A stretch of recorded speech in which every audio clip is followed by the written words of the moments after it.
And now sports with Chris Duerr from the Little Jess Chrysler Dodge Jeep and Ram Sports Desk. Well, leading off, a quick birthday shout out tonight to our good friend Joel Cochran up in Hancock County. And with so much incoming talent on the way from a junior high school basketball dynasty, the Pittsfield High School girls gig might have been the most plum coaching vacancy on the tri-state market this offseason.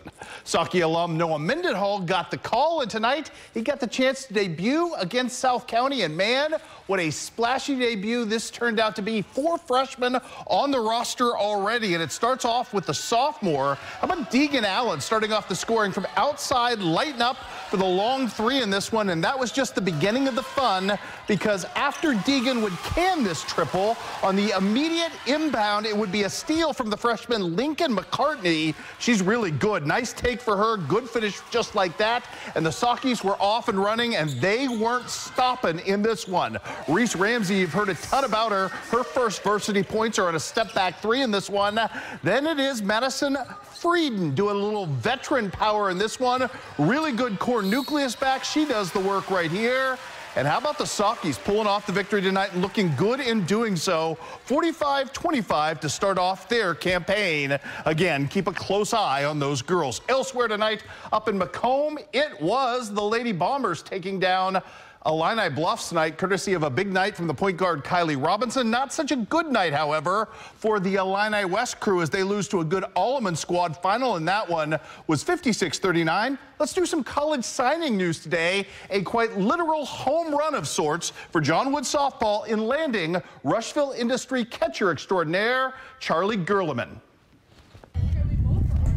I'm really excited because I really I didn't expect it, you know, like I counted it off. I kind of was like, I'm just going to go to school and focus on school. So when she came up to me and asked if I was interested in playing, I kind of jumped on the opportunity, and it was kind of fast, but I'm really excited because I don't think I was ever really ready to give up softball. I don't think I would have been able to. I think I would have regretted it if I gave it up. So I actually saw her whenever I was coaching at QHS about 2 years ago, and I literally told somebody that girl's gonna go play in college somewhere.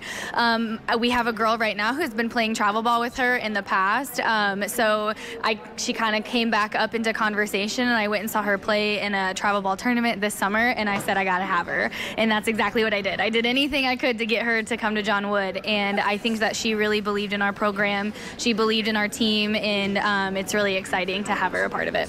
Kelsey was great. She came up to it and she really had a real conversation. And I think the 2 years is also a good part of it because I don't know if I was ready for a 4-year commitment. So 2 years I can kind of just test the water, and if an opportunity presents itself for 2 more years, then it does. But if not, then I think I'll have a great finish. And I went and visited the team, and I really like a lot of them, so I'm really excited. Yeah. You know, Charlie puts in some work. She puts in a lot of work, to be honest with you. She does it in the off season. She does it in practice. She's been catching for me since her freshman year, you know, and her and I have always had a nice relationship back there. And, you know, coaches and catchers always have one that sometimes isn't always getting along, but most, you know, her and I have always had a really good relationship, and she puts in the work constantly. You know, she'll get there early, she'll stay late to catch extra pitches if we need it.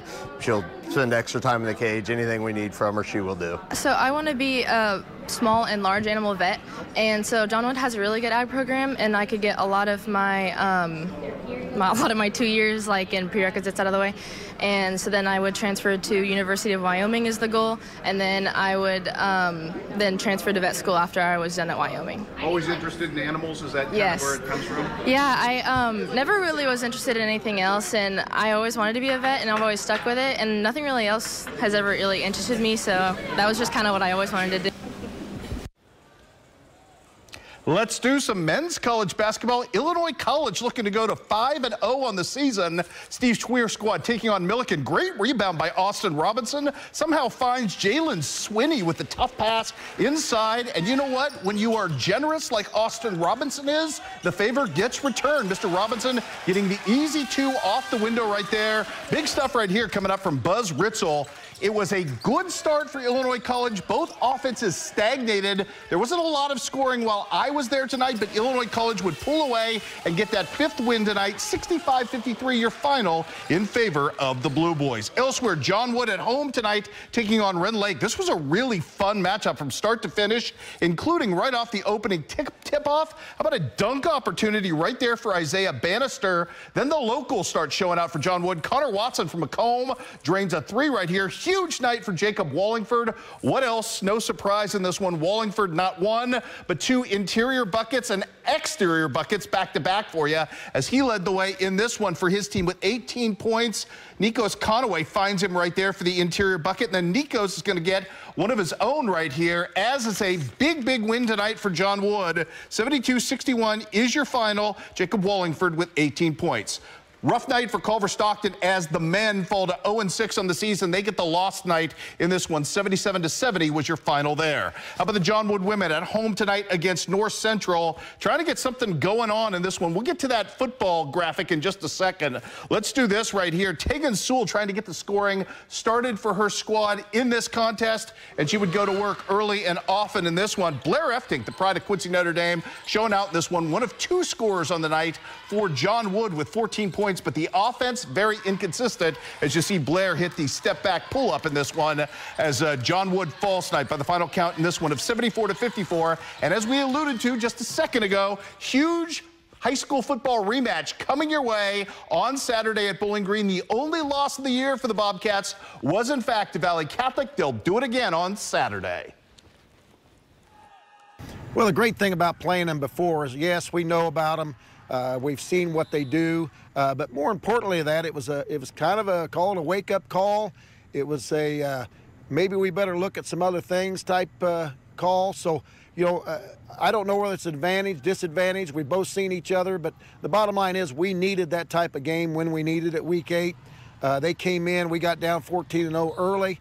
I was proud of our kids. We fought. You know, we had a lot of offense. We just gave up some big scores. But, you know, we're looking forward to this outing. It's going to be a good game. It's going to be great conditions on Saturday. We'll have a packed house.